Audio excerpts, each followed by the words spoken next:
what I would call a healthy animal. And so I just don't wish to, I don't think we want to be sort of part of that, this scene.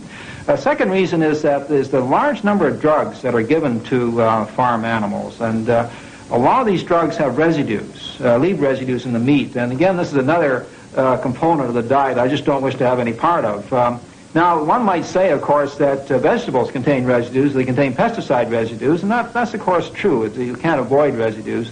But the vegetarian style of diet, you do minimize these added factors that your body can do without. People often wonder if you can be healthy on a vegetarian diet. They seem to think as vegetarians as anemic or too weak to walk. Well, the fact is you can be even healthier. For example, vegetarians are less likely to die from certain kinds of cancer and are far less prone to heart disease for a very simple reason. Meat contains fat. Eating large amounts of animal fat creates high levels of a substance in the bloodstream called cholesterol. High cholesterol levels contribute to the buildup of fatty deposits in the arteries that feed the muscles of the heart. If a blood clot forms on the fatty deposit and blocks the artery, the heart muscle it feeds will die. This is a heart attack. Seventh-day Adventists have a low incidence of heart attacks. Is this because many members of this religious group are vegetarians, or because they also avoid another major contributor to heart disease, smoking?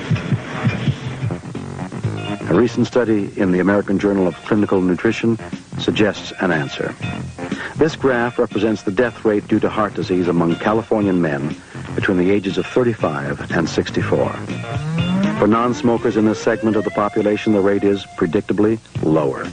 But it's lowest of all for those Seventh-day Adventists who neither smoke nor eat meat. You may have noticed that I have been referring to vegetarians as if they were one single homogeneous group. But in fact, all vegetarians do not eat alike. Some avoid all foods that are of animal origin in the pure or vegan diet. Others, like myself, simply avoid eating meat. The lacto-ovo vegetarian diet includes some animal protein in the form of dairy products, milk, eggs, and cheese. Each of these diets can supply all the nutrients you need. For example, the average daily protein requirement for an adult is about 50 grams. Most people who eat meat take in twice this amount each day. The lacto-ovo diet also supplies well above the required protein level. But perhaps, surprisingly, so does the vegan diet, the purest of the vegetarian diets. One authority who agrees you don't need meat to enjoy good health or good meals is the American author of Diet for a Small Planet, Frances Moore Lepay. People think of a meat diet as more interesting, but actually it is the plant world that has the variety. There's something more, probably more than 100 different commonly eaten plants, almost all of which have some protein in them. Sources of vegetable protein include leafy vegetables, grains, nuts, and legumes such as peas, beans, and lentils. If you eat these foods in certain combinations, say wheat bread with baked beans, you get even more usable protein than if you were to eat an equal amount of just one of these foods.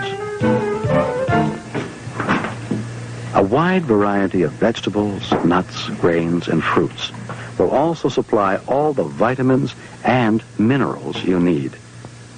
Vitamin B12, rare in most plant sources, can be obtained from soybean products such as tofu, called bean curd by the Chinese. Tofu, also rich in protein, can enhance any number of dishes. Of course, eating plant protein rather than centering one's diet on meat protein is also a lot cheaper. It certainly has been in my family much cheaper. And just to give you one illustration, it would take you 8 times more money to supply your daily protein need on porterhouse steak than it would on soybean products. Recent years have seen a steadily growing interest in the techniques of vegetarian cooking. But whether your favorite cooking style is Japanese or French or simply one of your own invention, a A well-prepared vegetarian dish is a treat for both eye and palate.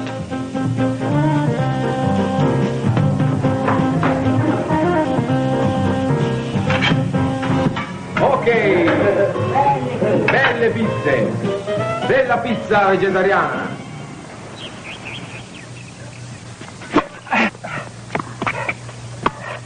People still ask, can you be a vegetarian and also be in top shape physically? Tennis pro Peter Burwash. A number of years ago, actually 1970, I was fortunate enough to run into a group of doctors who explained that an athlete should not eat meat about 6 months before an event. And at that particular point in time, it was very difficult for me to even consider being a vegetarian. However, it made a lot of sense from an athletic point of view, from a practical point of view, physiological, moral. And so I made the adjustment. And after 1 year as a vegetarian, I had the highest fitness index of any athlete in Canada.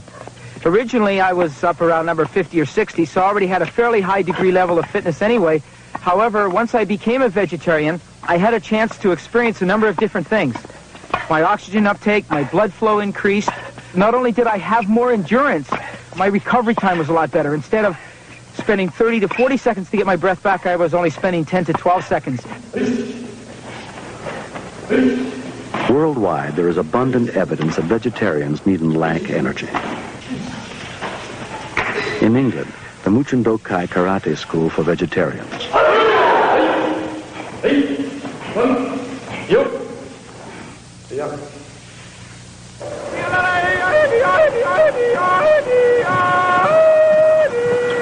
In Switzerland, vegetarian resorts offer invigorating holidays to travelers from across Europe.